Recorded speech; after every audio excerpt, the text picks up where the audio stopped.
All right. Hey everyone, this is Chef, and welcome to the Borderlands Chat, Ep.2, a monthly World vs. World podcast featuring discussion from other players about our collective experiences in the game mode. In this month's installment, I'm joined by 3 guests, who will introduce themselves shortly, and we'll be having a conversation about the different types of mega guilds that players have been using since the first Restructuring beta to play together with their friends and build communities. We're going to cover a number of topics in this episode, including the structure of these alliances, the shared goals that these communities have, and the limitations of the current system. So if there's something that you're curious about specifically, you can use the chapter markers in the video description to navigate there directly. If you're excited about more World vs. World podcast content, I'd politely ask you to like the video and leave a comment, as I really do use these metrics to decide what to spend my time on. And if you want to stay up to date on what's going on in World vs. World in the future, consider subscribing to the channel so that you can get these notifications. I think that about wraps up my initial housekeeping, so let's go ahead and get underway, shall we? Harasho, Star, and Haavok, thanks so much for taking the time to join me on this Sunday evening. Can each of you say a bit about yourselves as an introduction? How long you've been playing, what guild and alliance you're in, and how you like to spend your time in World vs. World overall?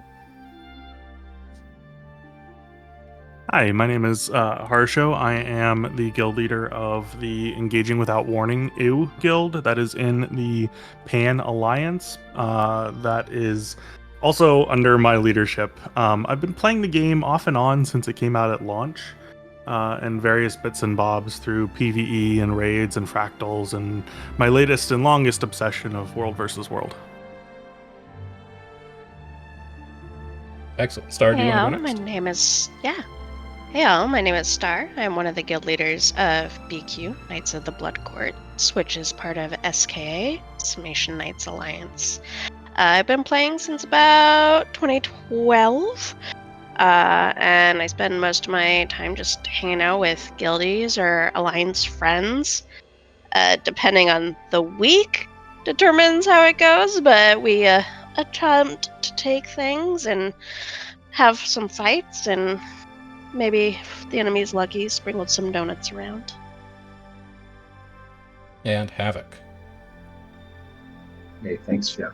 It's Haavok, the WDW commander for Salt of the Earth and one of the organizing members for the Alliance points for Takedown. I've been playing about 10 years. We're in alliance with a bunch of other smaller guilds, generally 20 or less. All types of WDW play, from hardcore comp to PPT, casual. And we enjoy all of it. So that's where I'm at. Perfect. So, first question to kind of get us started is actually one that comes from Cecil Armstrong, the Guild Wars 2 competitive producer. He was hanging out in stream on Friday while we were running Reset, and I was telling him about this idea, and he requested that I pass this along to each of you. And the question is, what was the incentive for each of you to decide to have your guild join into a larger alliance in the first place? Whether it was during one of the restructuring betas or whether the system launched. What was the benefit that you were hoping to get out of participating with other guilds in this system rather than going it alone?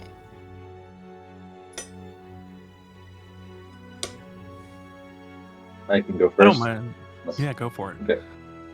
So the core of PPT was actually started way back when they first announced alliances, way before the betas. And we've been on SOR for quite a while, and we really liked some of the guilds that we played with on SOR. And when we heard about the breakdown of the world system in order to make way for this ideally better, more granular matchmaking, we're like, well, we like our guild.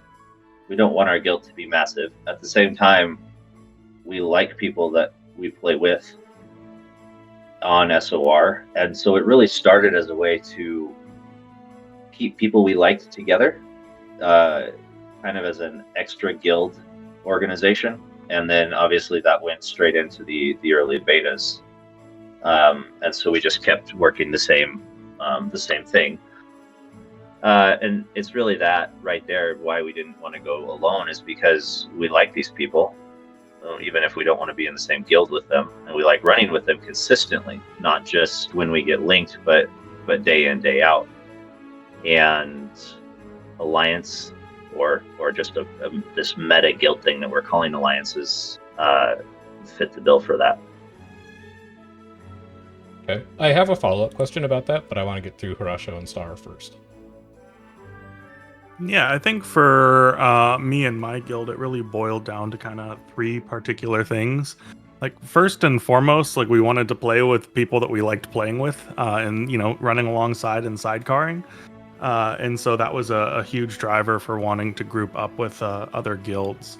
The second reason was that many of our members sort of shared between several of the different guilds that we were friends with.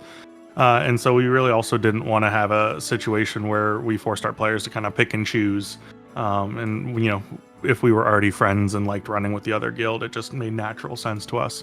And I think the third big reason why we kind of went with alliance structures thing would be the numbers. So a lot of our guilds are on the smaller side, and sometimes when you need to be able to fight big groups or defend against a map queue or something like that, it's nice to be able to group together and squad up together as one unit and kind of match the numbers, even if the individual guilds don't have the full roster to do so. And then Star, how about BQ and SKA?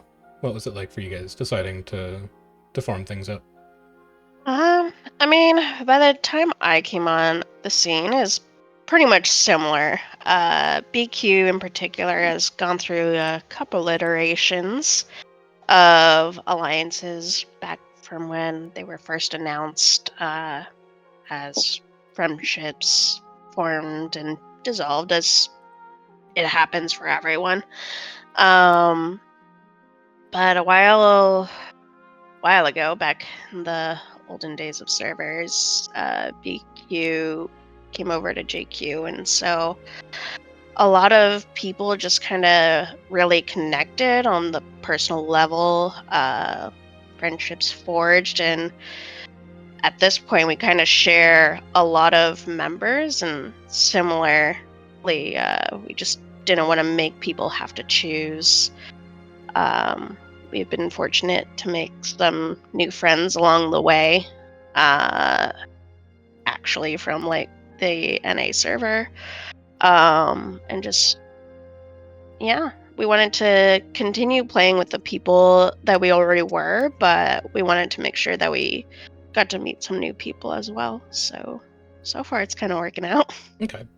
So all 3 of you mentioned that you wanted to use the alliances as a way to kind of keep together this group of people that you enjoyed spending time around. Haavok, you were coming from SOR. Star, you were coming from JQ. Harasho, I think some of Pan is from Emery Bay. Is that right? Yeah, I would say the probably majority chunk is from Emery Bay. Okay. And then, not to insert myself into the conversation too much, but I'm in Cornerstone, and Cornerstone is kind of the Fort Aspenwood Alliance. So obviously there's a lot of pull of who were the people that were on your server, and are those the people that you wanted to spend time with or not. So when you were structuring your alliances and you were deciding, hey, we want to get together all these people that we like, who should we talk to? Did you mostly talk to people who were on your server, or were you also talking to guilds that you would run into on links in the past, or guilds that you had friends in, and initiating conversations with them as well about whether they wanted to participate in a broader alliance? For Pan, absolutely. Go. Oh yeah, you want to go? No, For Harold. Pan, absolutely. At the start of alliances, we actually had a very broad and diverse group. I believe we had something like 16 different guilds from a myriad of different servers. We were kind of one of the thicker alliances, which comes with its pros and cons. But yeah, and then over time, it kind of just naturally formed that the people we had formed the strongest bonds with on, our old home server were the ones that, stuck around for the longest. It's actually really interesting because that's about where we came in. So one of the first reasons that I wanted to set up an alliance system was as a way that we could hope to play again with people that we really liked playing with on League servers. And so in that way, ironically, the hope of alliances in the future kind of shifted how I played on the old world link system, because I was having these conversations with other guilds on links. And now it's interesting also because, as with Harrow, the groups that actually stuck with us were the groups that were on SOR. Because by the time that alliances actually came out, the alliance had gone through several permutations, and the groups that were on links we hadn't played with maybe for 2.5 to 3 years because of the way the old system worked. And by that point, they had other people that they were going to link with because they'd been playing with other people more. So that's how it shook out, but that wasn't really how it began. Right. I mean, we were in beta for a year and a half, close to 2 years, something like that. But even before then, I mean, I know that when the restructuring system got announced in like 2018, there were people who, started forming alliances back then. I started playing World versus World when Indo and ONS and TW and one or two other guilds were all on Kining, and that was the alliance that they had made in anticipation of further news about this alliance feature. So yeah, there's a lot of time that's passed between the announcement of the feature and the betas of the feature and then when it actually released, and a lot of groups, I think, shifted some of their loyalties and shifted some of their interests in that time. I think for us it's kind of a combination of both. And BQ itself, has kind of transferred servers a couple times. I personally have always been on JQ, but I had a long break from the game as lifes. But at some point, BQ ended up on JQ, and it was about the time that I was coming back to the game, and I think a lot of us formed connections with specific guilds, and JQ also in recent years just wasn't what it used to be from when I left. But I think also we worked pretty collaboratively on it. We made some really great connections with people that we'd ended up linked with. I would say probably half of us are JQ and the other half are maybe a quarter is somewhat from what we were linked with, and then the last being just new people that we've met through various avenues of the discords around and getting linked together. So it's kind of an interesting combination for BQ and SKA between the two of you guys. But I don't know, it's kind of interesting. And then what was the point at which the three of you actually formed your alliances? Actually made the Shell Guild and started inviting people to the guild? Have all three of you been running in the same alliance since Beta 1, or have you shifted things around a bit as we've moved through the betas and gone into restructuring? For us, Pan is the kind of latest iteration of the different alliance guilds throughout all of the betas. We actually formed it not too long before the always on kind of release date happened. We've been in a couple of different beta quote unquote alliances that have come and gone there, but Pan is pretty much straight from the get-go, and our name was not actually supposed to be Pan, but it kind of stuck. I know for SKA, the founder of BQ made it pretty much the day of the first announcement back in 2018. And a couple people of BQ kind of came together to make that shell to a fully built guild for the eventuality. It's gone through a couple iterations of what guilds are part of it, but BQ made the guild pretty early on. If you made SKA in 2018 during that first announcement, you may have a decent claim to being the oldest restructuring guild.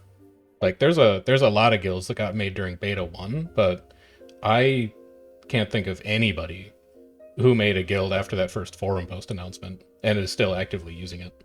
That's impressive. Yeah, there's some history that I don't super know, but I've heard a lot of stories as it goes, like just with people, other guilds coming and going with part of it.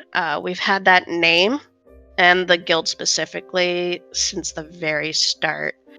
A couple of people made it pretty much right at the announcement date and built it up.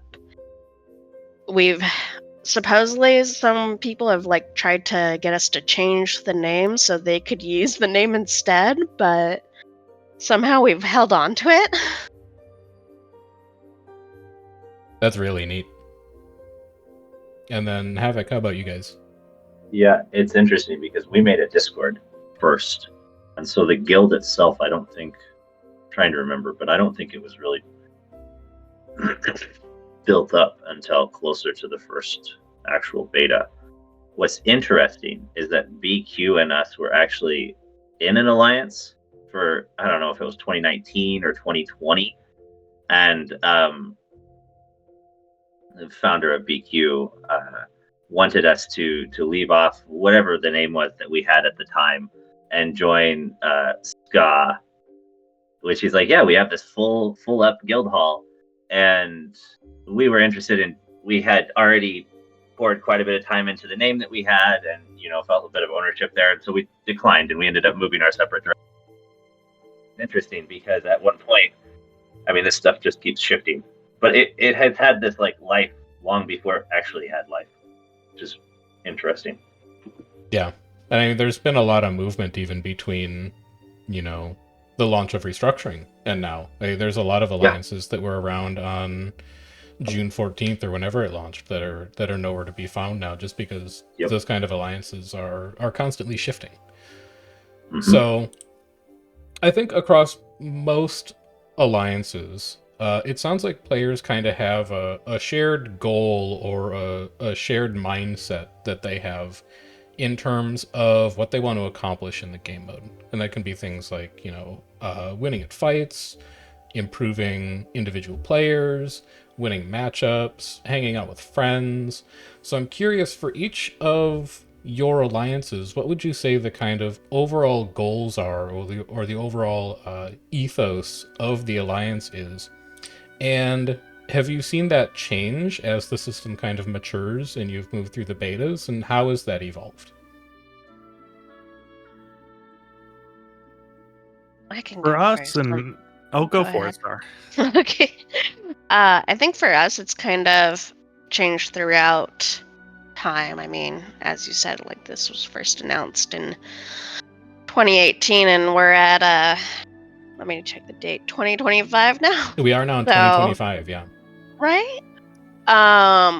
And so like I think the goals and even the people within leadership have changed. Even as new games come out, people get sidetracked and such. From when I came on the scene, we really wanted to have a friendly atmosphere, but also be very diversified. We really wanted to shoot for the variety. We had hoped to be spread across the time zones, the days of the week, and have people who do different things. We've got little ninja groups that like to PPT. We've got bigger groups who like to focus on the fights and continually think up new ways. And it's kind of interesting to see like even how it's gone since, was it June, July when we went to permanent on? Mm-hmm. Even to now, like, yeah, we've had some guilds come and go. The core, though, seems to be pretty stable, and it's fascinating to watch as we all deepen relationships and bonds and really try and work together and take it to new places and find new things. So I think for us, it's kind of always a living goal, and at the end of the day, it's a game, and so we have to make sure that it's fun first. But I don't know, it's been an interesting ride so far. Just how things change and shift. Yeah, I like that. There's a lot of things that you learn about somebody once you have to live with them, like you do in the Always On beta, rather than just like, Mhm. oh, we spent 2 weeks with them and it was fun. Looking forward to that again. Yeah, Harasho and it's Haavok, how definitely about you guys? How have you kind of thought about what the purpose of your alliance is and what your kind of goals and guiding principles are?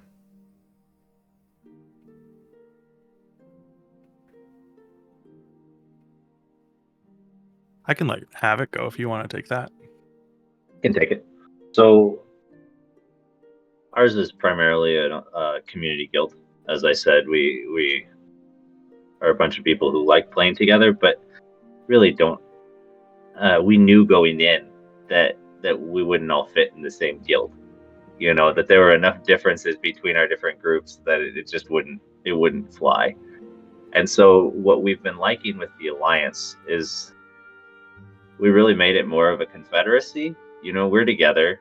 I'll yell sometimes when I'm getting on in the middle of the week. Sometimes people who don't have runs will come play, but we kind of keep to ourselves a lot of the time. But we're always there, and so we coordinate when we're on the map at the same time.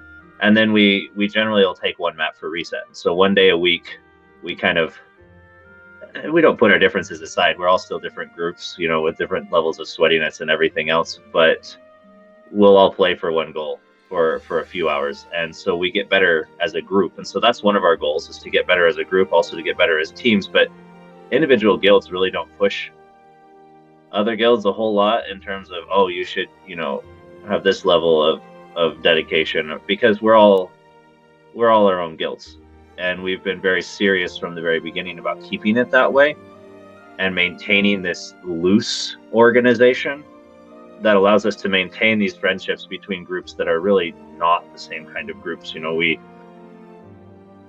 have very different levels of expertise, very different levels of dedication, sometimes even inside guilds. But the alliance allows us to stay together while giving room for those differences.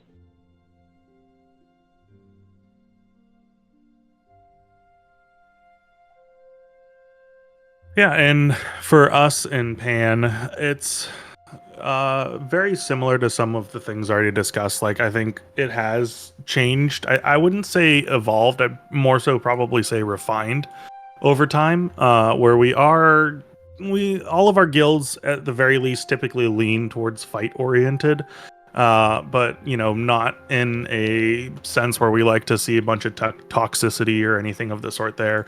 And really the sort of ethos that I've had as I was sort of spinning up and getting all the guilds together for Pan was, you know, I didn't want there to be any singular leader, and I really wanted as much of a council and democracy amongst the guilds so that they all felt like they had, you know, power, control, and like a stake in, you know, joining in sort of shaping the alliance.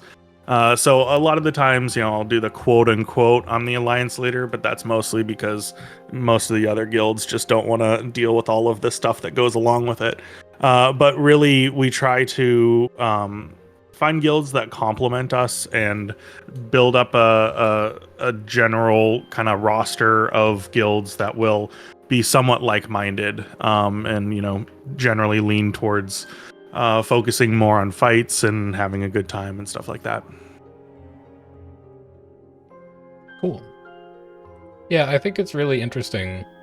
This was something that I was saying when we were going into restructuring, is I was like, I think that a lot of these alliances that are being put together probably aren't going to last because people haven't had to think about their long-term goals in this way. They haven't had to think about their long-term communities in this way. we're kind of just selecting people who we like, we're selecting people who we've played with in the past and we get along with, but there's different levels when you're in an alliance of how actively are you going to be working together with these people. And one of the things that's been really interesting to see come out of the restructuring system is how people are able to do that effectively. Like, you know, in Haavok's case, it really is just a group of guilds who really primarily do their own thing, but are still happy to socialize with each other and work together when necessary. Whereas for a group like ours, you know, for Cornerstone, for example, we have builds getting shared between guilds, we have open roster runs getting shared between guilds, and everything is much, much more collaborative. And I think a lot of those different approaches all seem to have really been successful.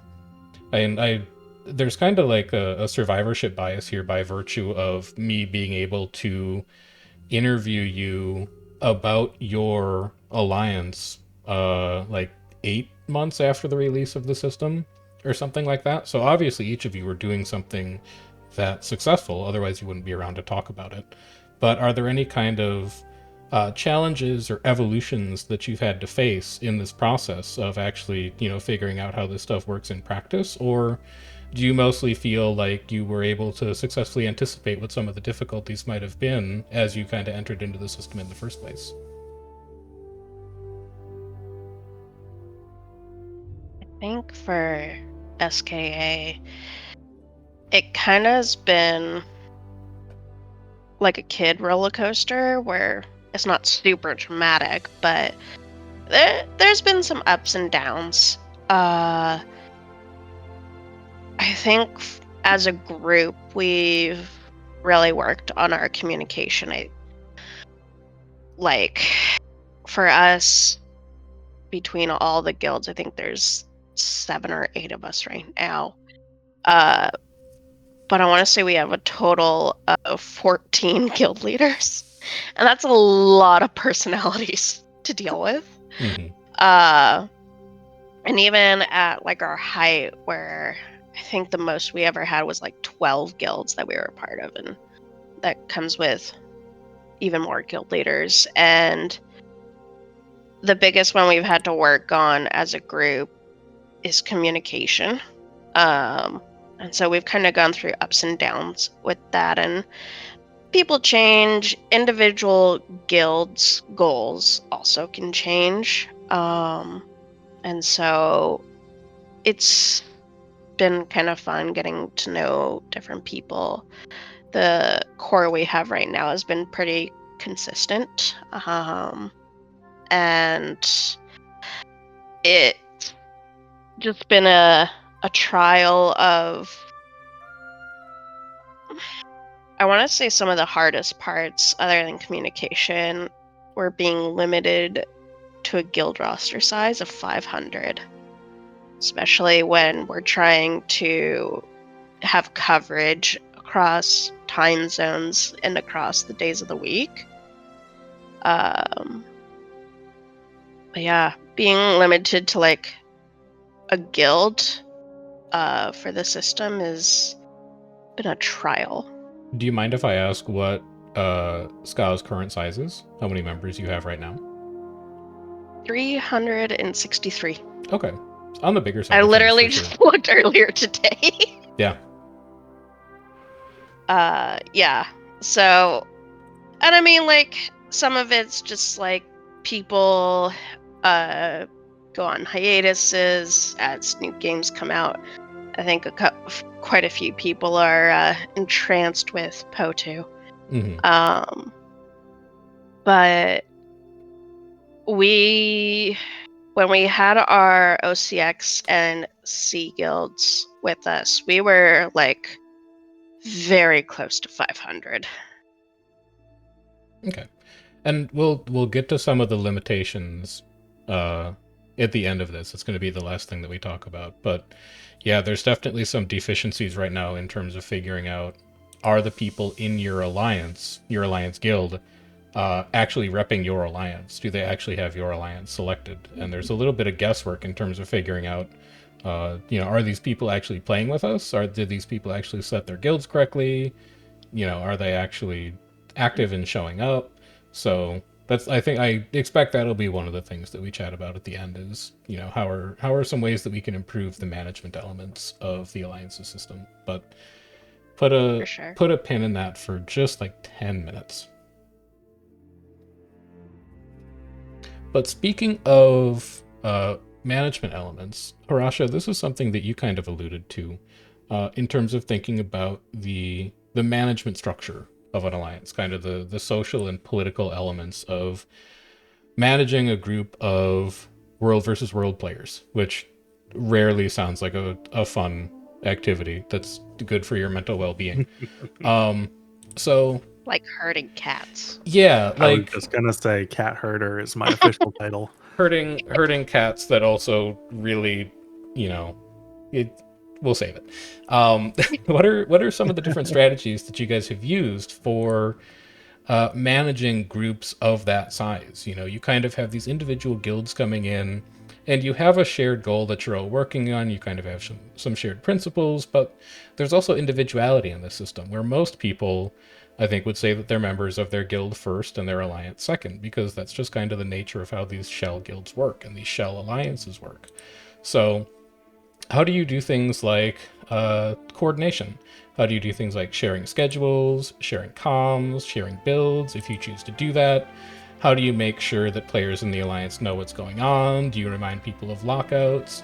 What are some of the sort of like management and information sharing strategies that each of you have used in your respective alliances to kind of keep everybody on the same page and keep everybody happy?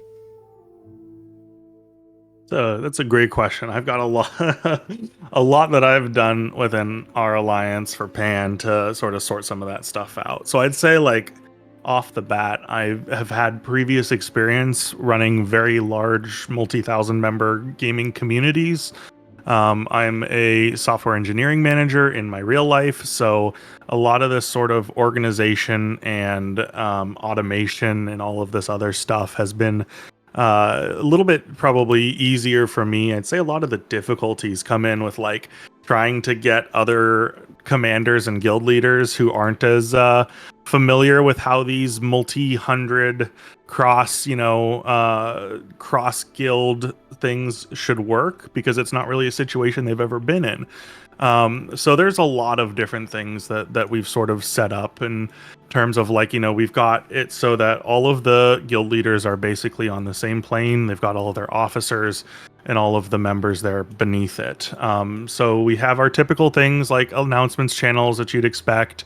We heavily leverage like Discord events, as well as things like RaidBot in order to sort of schedule out a comp and things like that. You sort of earlier alluded to, like, how do you, it's a little bit of a guessing game as to whether or not this person in your guild is actually actively in your guild. So very early on, I kind of knew that this would be a something that would come up. And so I created a Discord bot to help manage within our alliance. And so what I did was basically tie every guild member to their Discord account. And that way there's a nice, clean, automated way, instead of like trying to have all of the different guild leaders keep their rosters clean as well as keep the alliance roster clean. It's just so very easy to get sort of out of whack there and just balloon up and not have a clean, actual reflective roster.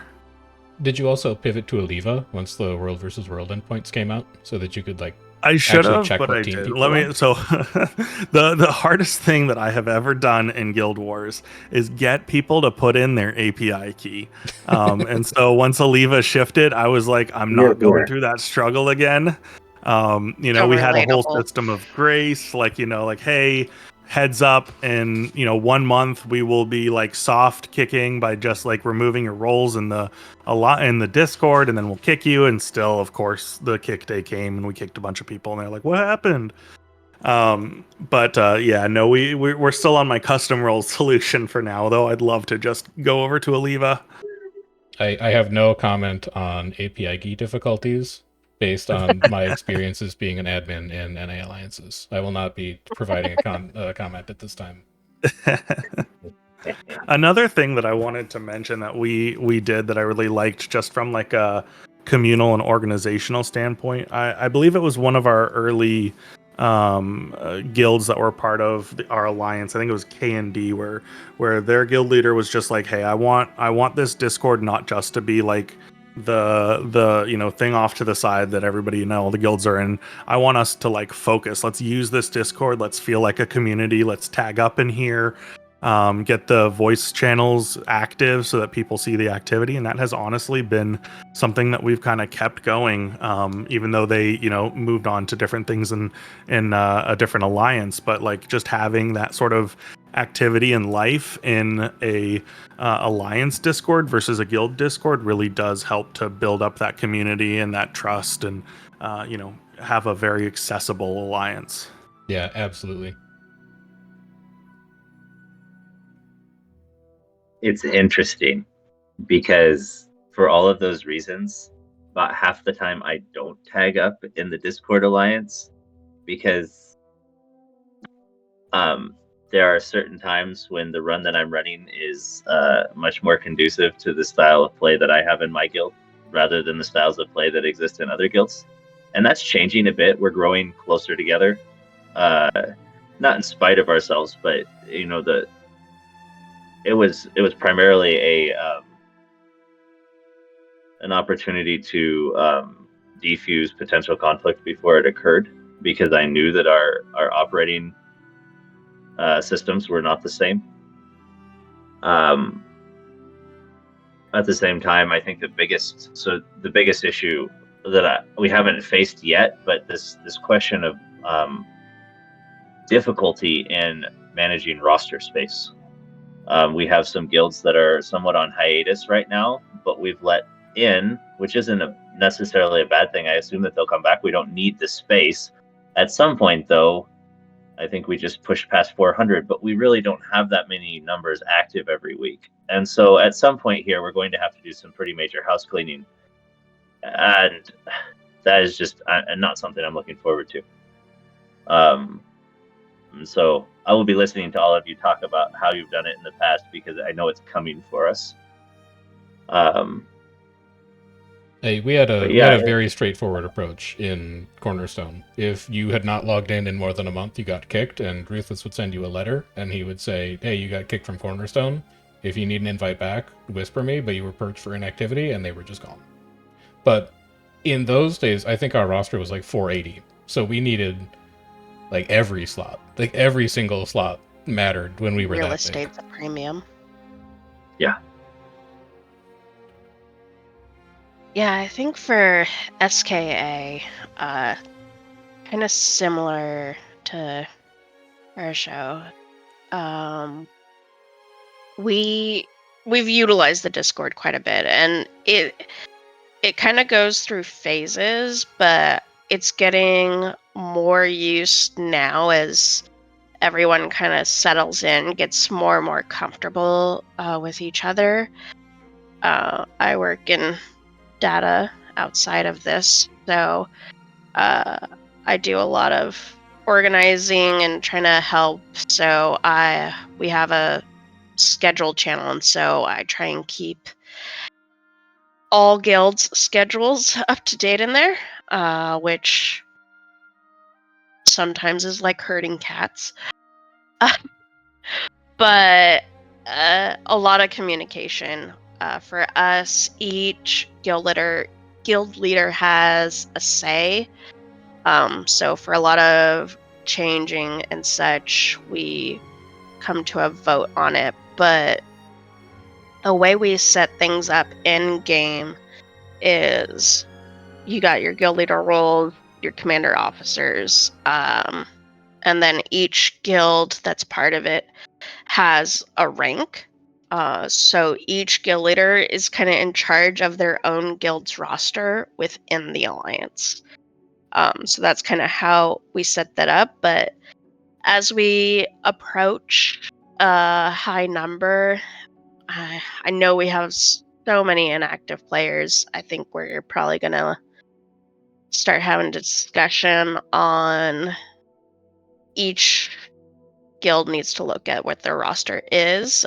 Obviously, people are welcome back at any point, but as real estate kind of is a premium, we have to look at that. But it takes a lot of work. We have an upper circle of admins that do a lot of behind the scenes stuff. I know Lumiere and Lucy have done a lot of work, as well as Hector, for getting Oliva set up. BQ has a lot of older members, so the API stuff is very touchy. Mm-hmm. I've done, I don't even know how many hours trying to get some of them to do it, and it just has not worked. But I think everyone's different. Like, as soon as you get to these bigger lists, you have multiple guilds a part of it. That's just multiple personalities, multiple ways of looking at things, and trying to find a common ground. Communication's so key. And also, it can be very hard, but also checking our egos where, yeah, okay, this might not have been the way I would have liked things to go, but is it better for the group? I think a lot of us, we kind of toe this strange line between Pan and PPT, having like listened through all this. We're all our own individual guilds, but we're really enjoying coming together. We're starting to add more alliance runs, actually. We each all have our own schedule, but we're trying to come together more, help each other out more. And so it's constantly evolving. It's been interesting to watch and Or be part of. I would highly recommend getting an enforcer. We have our enforcer called Ghana, and she is ruthless in reaching out to people and getting them to put their API key in. It's like watching an artist work. So find someone who's really a go-getter, and that helps so much. That's what I've found. Yeah, I can't even say how many times like we've put reminders out in our verified Discord channel of like, hey, do this. And we've got pin posts galore, and we remind guild leaders all the time, and we have quite the, I don't want to put it all on age, but within SKA we have quite the age range from early 20s to mid 70s for players, which not something I ever thought I would be part of. It can be really fun to hear some of the stories, though. And just trying to help some of people who just are super not tech literate at all, even just setting Oliva up with the API, finding where the API is, putting the right pieces on it. It's a great organizational tool that can, is a little bit of a hurdle for people.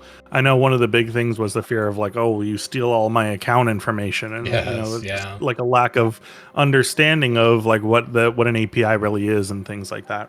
I know for us in Pan, one of the big drivers for it, I of course was always watching the roster.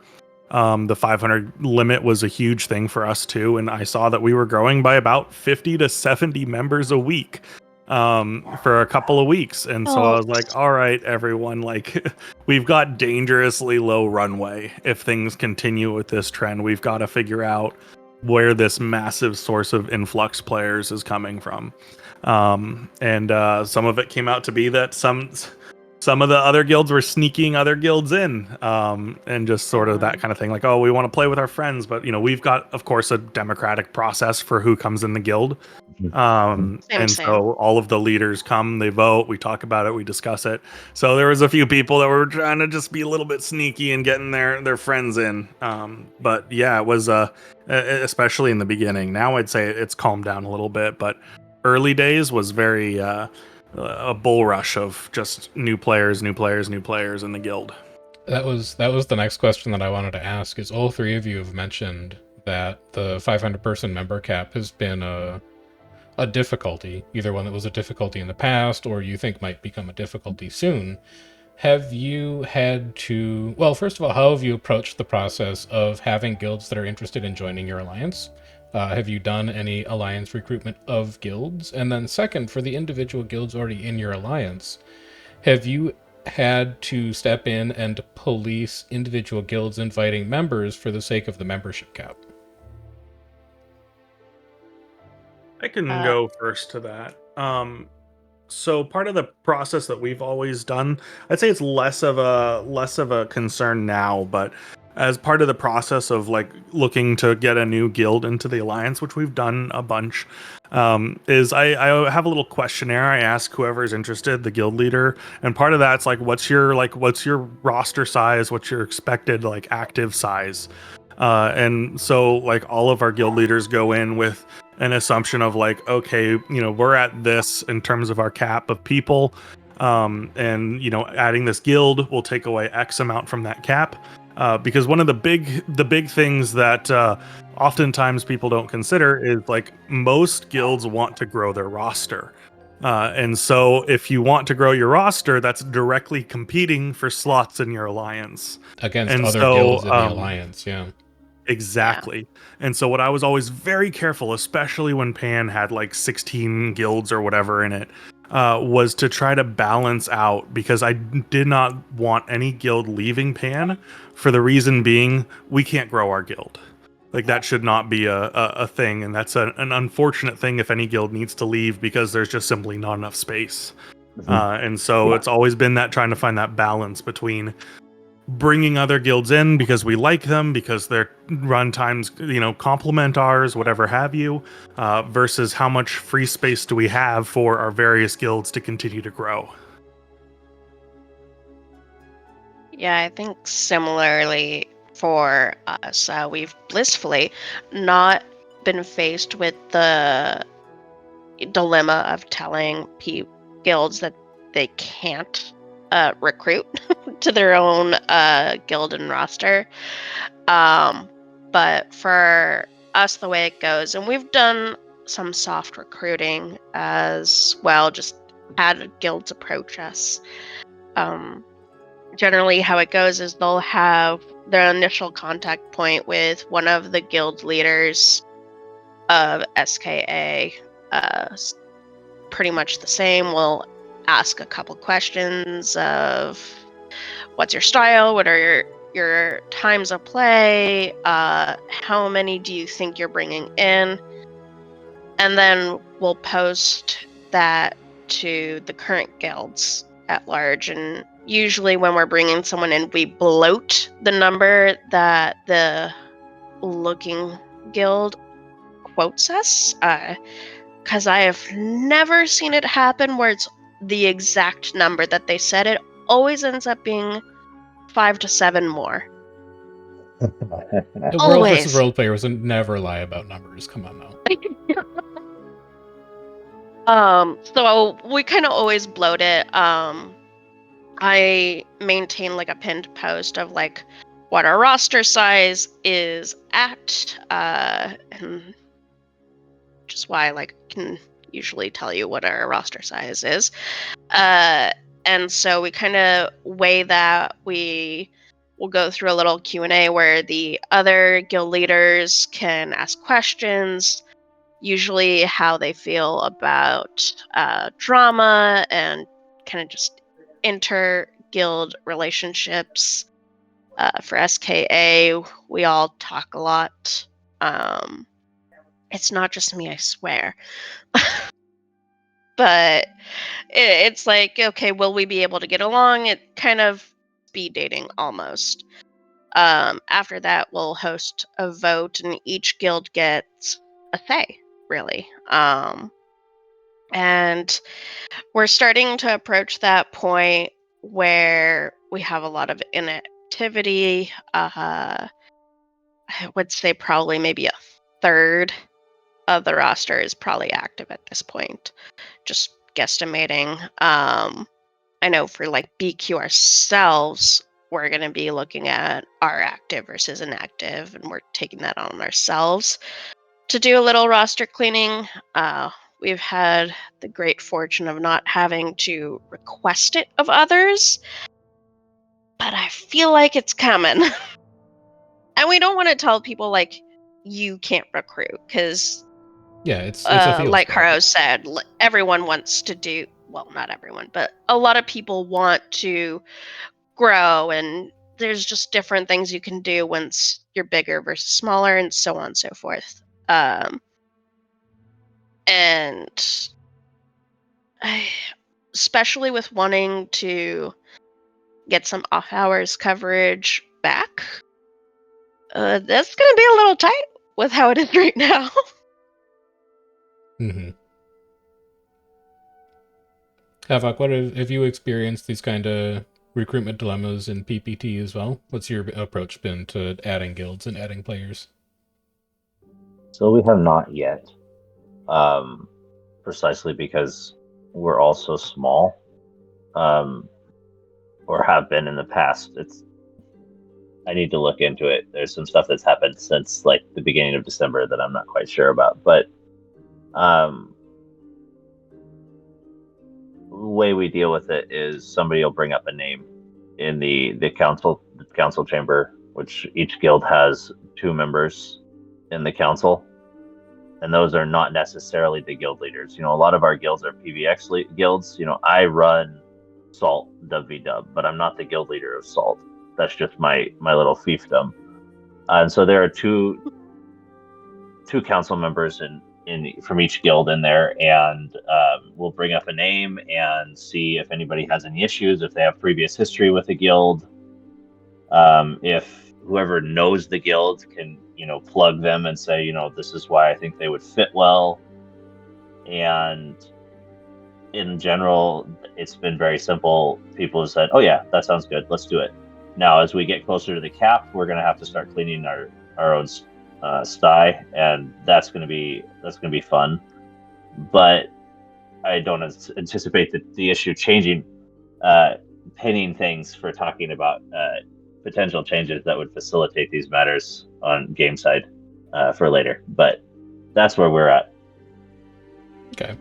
It's really cool that you kind of have that modular structure of, you've got this PVX guild, and then you've got this world versus world component, and the people who are interested in world versus world, like in that subcomponent, can go ahead and check a box when they feel like doing world versus world.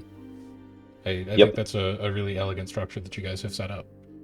So we're approaching 1 hour, and the last thing that I wanted to touch on is improvements to the system.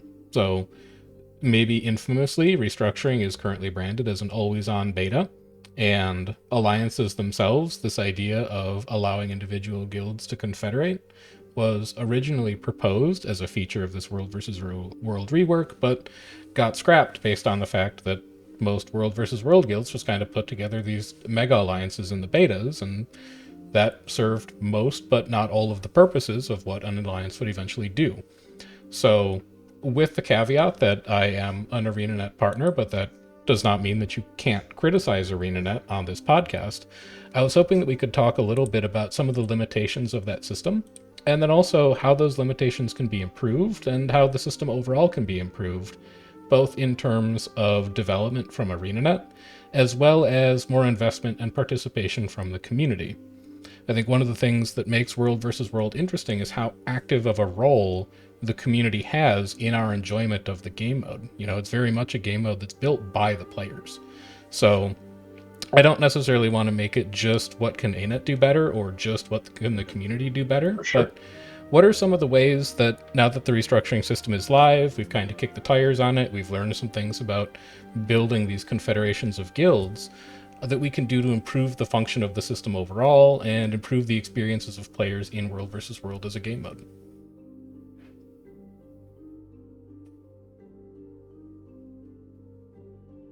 I've got plenty. I can kick us off, or if anybody else does. I mean, I was going to say we've all kind of alluded to the difficulty of being capped at a guild size of 500 accounts. especially when you get into people wanting to have their alt accounts in there. And like personally, I sympathize with what they're attempting to do on the balance side of things and trying to have coverage. And it cannot be easy. I am super sympathetic. I'm really glad it's not my job. But I was also really excited when they announced, I want to say during one of the last live streams, that they were going to be coming out with a UI where you could see who had the Alliance selected as their World v World guild. Really looking forward to that, because that's going to come with pros and cons for roster management. I'm sure some people will not be happy about it.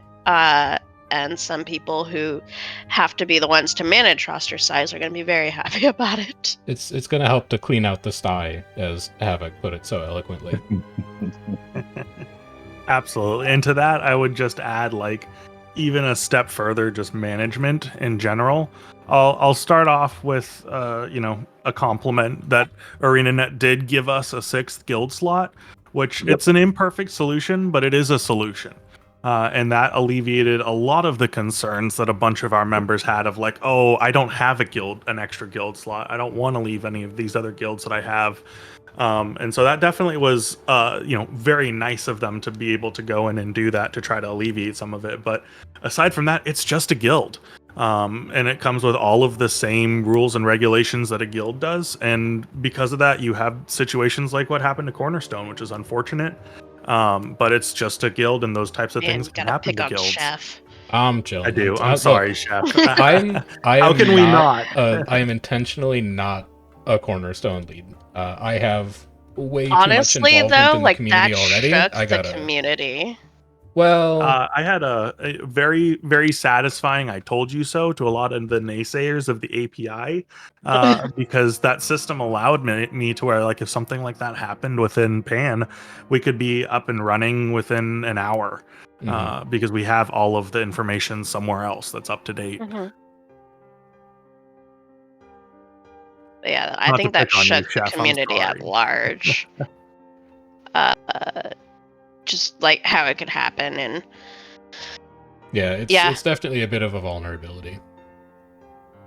And well, it could be its own whole video, but it's unfortunate that I think support and some of the devs had to pull some long hours to remedy that situation, when with better management tools and a better guild interface, large parts of it, or all of it, probably could have just been avoided. As a developer who's been on the other side and having to spend those long hours, totally agree. Yeah. Well, I think that I agree with you guys. I think that having the UI to know who has the guild selected is a very nice initial step. I keep remembering the mock-ups that they did for the proposed alliance tab from, was it 2020? I don't remember. Before they pulled the plug on them initially. And there were buttons for assigning roster amounts to individual guilds within the alliance. There were tags for ordering authority within the alliance at a more, at least what looked like a more granular level than what a guild would allow for something that was actually a confederacy, not actually a guild. Something like, in my opinion, drastically improve overall WW experience. I don't see a need to go above 500 people, but the ability to more granularly manage that in a multi-guild situation would drastically improve. Like I said, drastically improve guild relations, individual experience, because it would be all in-house. It wouldn't be external, which is having the external stuff isn't a bad thing, but when you're reliant on it, it's difficult. Or even just the ability to tag that's members so something that you could know be a like podcast. what guild they come from. Yep. Yeah, no, exactly. Being able to know without actually tagging them, because even if you set up the roles to tag people, it's only good for like 8 or 9 roles. Yeah, Yep. guild system, you Yep. have a max of 10 ranks, and so even within SKA, like some ranks are doubled up for guilds, which I have a we Google forewent sheet. all of that. We just have an alliance member rank, and then we got an officer and a guild leader. Yep. And then there's me. I've Oh. got a special rank, just because I know I'm not going to, do any funny business with the guild or the Discord. Mm-hmm. How have you felt overall about the absence of the ability to transfer? I know that there have been some issues with players who are returning and they can't get onto your team, or players who set their team incorrectly or fail to select their team and then have to go through support to get moved. Have you felt like that system is mostly okay? Do you think that the addition of transfers would outweigh some of the drawbacks of reintroducing some of the team stacking and server stacking issues that led to restructuring? What have your experiences been with that as guild leaders? I've got a ton on this one outside of, I think, what you intended. I will say that part does kind of suck, especially we actually recently had a new member that accidentally selected EW as the World vs. World Guild instead of PAN. Very common story. Support would not move them. And so they had to sit out an entire month without being able to run with us or, hang out with us because they just couldn't play on the same servers. And I think That'd be a little really broader, hard, especially for like someone new. Like, okay, after a month of not being able to play, like you're brand new, so you've not formed a lot of connections. Why not just stay with some of the connections you made in that month? You made during the month. Even if you're not new, absolutely. I mean, we all talked at the start about how each of your alliances were kind of built because you liked the people that you were playing with, and it sucks when you don't get to play with your friends for a month. Yep. Yeah. We had a guy who, to my knowledge, never changed his ticker from the first beta to whenever, and the last relink he was not on the same team. Now I don't know if he bumped it. I don't know what happened. It's happened to a couple people too, where he wasn't able to play it. Yeah. I'm thankfully stuck around, but like we didn't get to see him for a month. He would jump in Discord sometimes, but it's just it's really sad. And not to put all the weight of the management tools, on it, but if we had better alliance management tools, we could check it the weekend before a team shuffle, and we could say, hey, this guy in the guild currently has EW selected instead of PAN. Like, I gotta DM him on Discord. I gotta send him a whisper. His guild selection is screwed up. Like, he's gotta fix it. Yeah, and I understand like the extra burden on a support system. Like, we as players also don't want to be bothering the ArenaNet support people. So any tools or things that we can do to help, I think could alleviate a lot of that. I think in terms of transferring, like, I'm kind of not for it in the sense of I think it would be an extra layer of difficulty for staff on the balancing side. I know they work very hard to kind of put these teams together each month, and to have, an influx of people transferring can really skew the system heavily. At the same time, like, if there was a way for server side, ANET side, where, this is the Shell Guild, it's an alliance, what have you. These guilds are very obviously part of it. Mistakes happen, be it the player side or even ANET side. Like, code is imperfect, even in its perfection. Like, I'm sorry, but I mean, stuff happens. Like, it's made by humans. Yes, Like, anything can happen, and for a player to be locked out from their friends for an entire month, sometimes more, I guess 4 to 5 weeks, depending Right. on which month it is. That's really rough. And so it would be nice if there was a way for the system to recognize, okay, this player is obviously part of this guild. This guild is obviously part of this alliance. To make sure they're together, which I'm sure as it's... I don't code, so my daydreaming here is completely unfounded. So you alluded to something there that I that also brought up another kind of angle of this that I'd love to chat about. And that's just not like the 1 or 2 person that didn't make it, but more the sort of like matchmaking as a whole and the loss of the ability to move your guild to a different server. That's one thing that we've kind of struggled with a little bit, being more sort of fight oriented as a guild.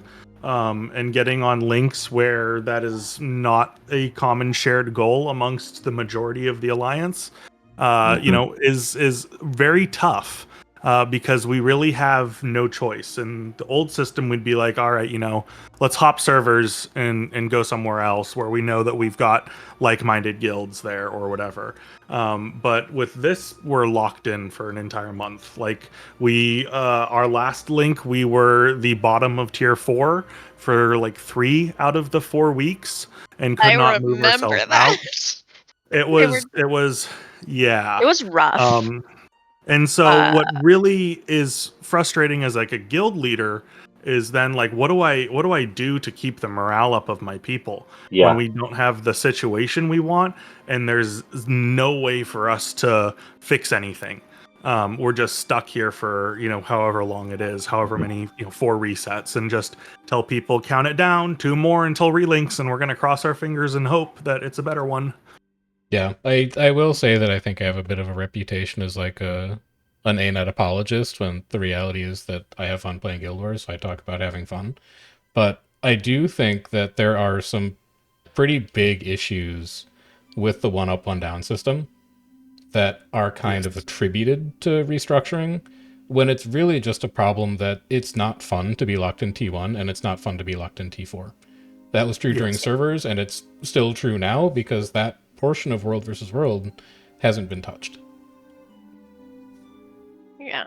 Yeah. And I mean, having said that, I'm sure there's some people love it, but well, maybe also, like they love T1, but yeah, but I don't know. Yeah, I mean, being at the I'm mercy. still dealing with ahead. guildies who think that we're red, because we were red for so many weeks and trying to use red portals and think that red objectives are ours. Yeah. It's that's a real travesty. That time down at T4 last month, having to explain to people what color we are.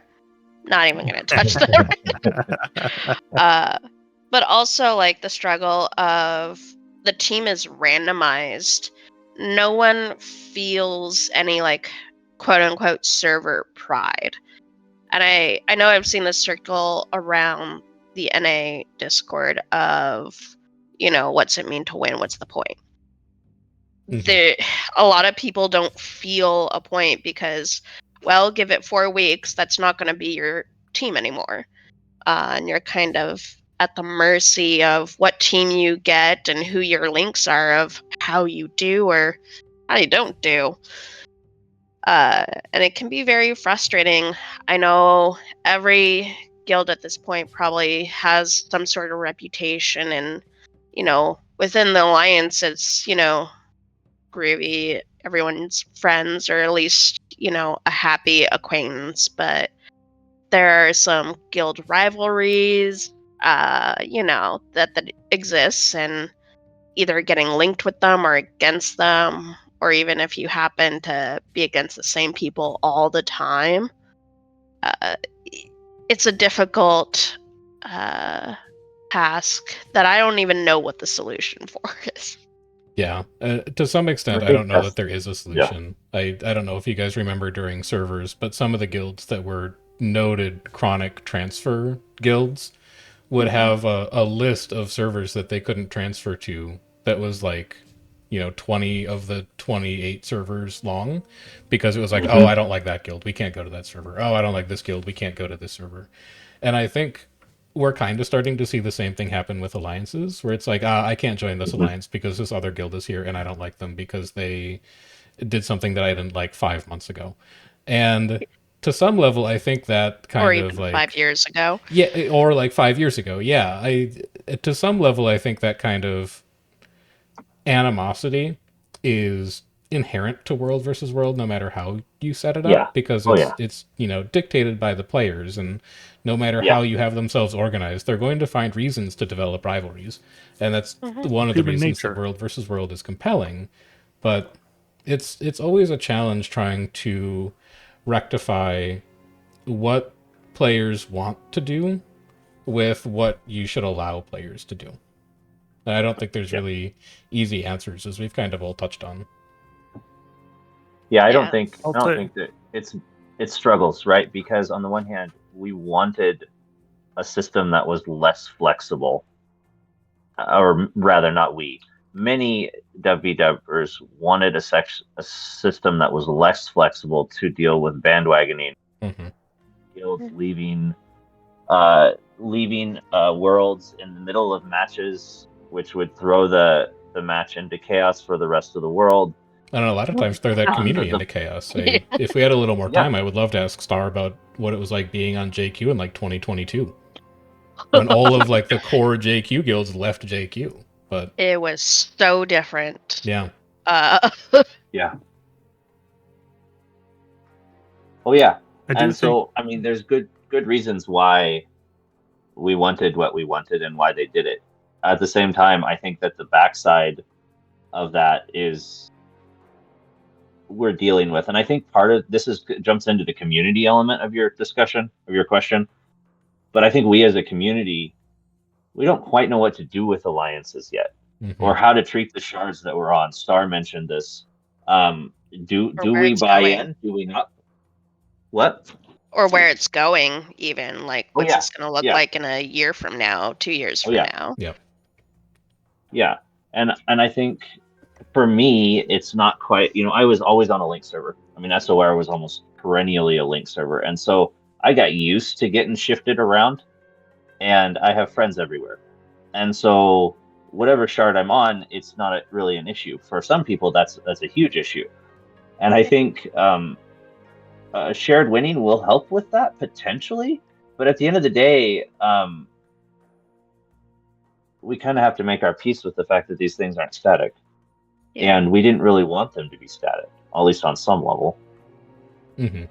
I agree. I think the one other angle though that I'd bring up is like time zone coverage. Yeah. It's not Yeah. always just about the Yep.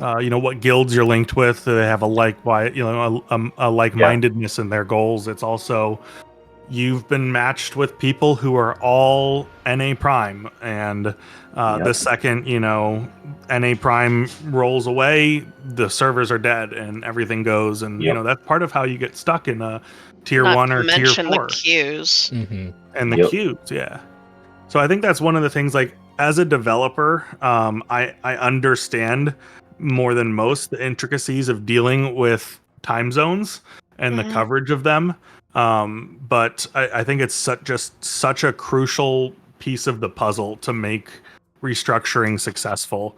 And as I was trying to think through the problem earlier this week, I kind of was like, well, all these guilds mostly identify themselves when they're recruiting, right? Because they want to find people in the similar time zone. So, maybe an even simpler approach to something could be beneficial, because I know like trying to automate to find out where the core, grouping of people in the guilds play and what their time spans and all of that stuff is such a hard problem to solve. So, I think that until we have something that also sort of mimics with that, it's just going to be a tougher situation.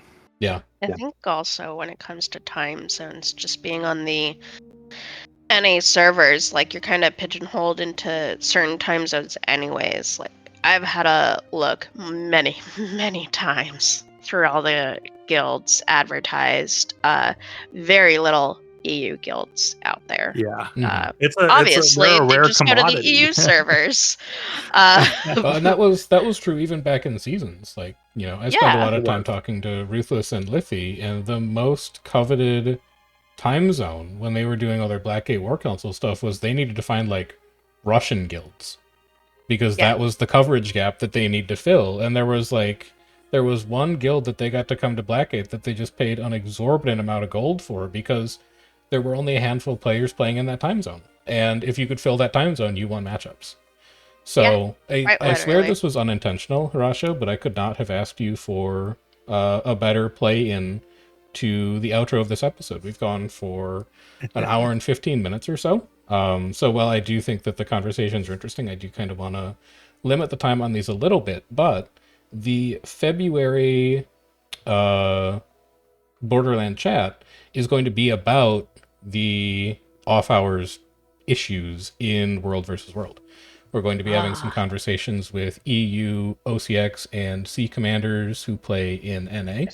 We're going to be talking about some of the issues that those time zones face, Can't and wait for what those that communities are episode. like and how those communities develop. So, if you are interested in this kind of stuff, again, I'm going to try and do one of these about once a month or so. And in February, we'll be talking to some noted OCX community figures. But I want to thank Harasho, Star, and Haavok so much for giving me their time on this Sunday evening. I know we spent a lot of time talking about membership caps and how that's difficult, but if you are recruiting or if you're interested in joining any of these guilds, I will put their contact information in the video description. And if they are interested in burdening themselves with even more members, you can find their information down there. Any closing or final thoughts that you guys would like to say about the process of being in an alliance, making an alliance, or participating in this kind of era of World versus World before we close up chapter? I'll go first on that one. It's been a very trial and error system, but getting to play with your friends, make new friends, it's definitely not all bad. Like the kind of almost speed dating atmosphere of getting to meet new people that you might not have otherwise crossed paths with who end up in your alliance has been a real treat, and getting to see the evolution of the alliance for SKA coming closer together as time goes by has been really lovely.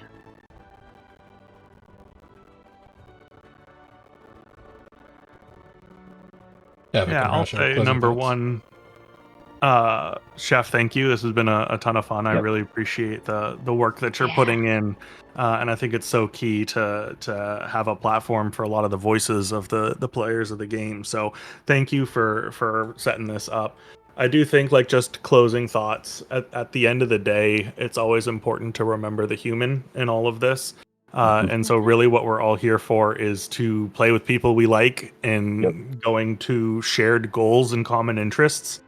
And so, everything that I think we've said here is all alluding back to that, is like, we're fostering communities here. And I think each of us have been successful in sort of creating something special that's very rare to find elsewhere. And with a big diversity of approaches too, which I think is the most interesting part. The three of your alliances sound like they're all very different from one another, organizationally and goals-wise, but each of you has found a solution to making that work. And there's a lot of alliances out there who are not on this podcast who are taking different approaches that are also working as well. So, Haavok, did you have anything else you wanted to add? Yeah, I'll just jump on that. Thanks, Chef, for this opportunity. It's been a blast to listen and to talk. I'm sure part of it is related to the somewhat restructuring that happened inside Salt right prior to the Always On Alliance beta. But I have had more fun since the start of the beta, Alliance betas, than I can remember having in WW. I have enjoyed my time slot has has had many different smaller guilds. The fights that I've had, not getting my face rolled over necessarily, but just having decent mixed fights, has been very fun. It's been an opportunity to meet a lot of new people, to reconnect with groups that I haven't seen for ages because maybe I was only linked with them once, right? I've really enjoyed the broad contours of alliances from my Pacific Standard Time vantage point. Small group. So It is my pleasure to do this kind of stuff with all of you. I think the most fascinating part of World versus World to me is definitely the community, with how vibrant and varied and passionate and invested a lot of the different elements of the community are, for better or worse. So if you are a member of that community, I would encourage you to get down into the comments, share any questions, thoughts, feedback that you have for myself or any of the panelists that we've had today. And again, if you're a fan of this kind of podcast content, I look at my metrics on YouTube a lot. I am a data scientist in real life. I also find that interesting. So give the video a like, give the video a thumbs up, and hit the subscribe button if you want to see more content like this. But until then, take care and enjoy the rest of your night.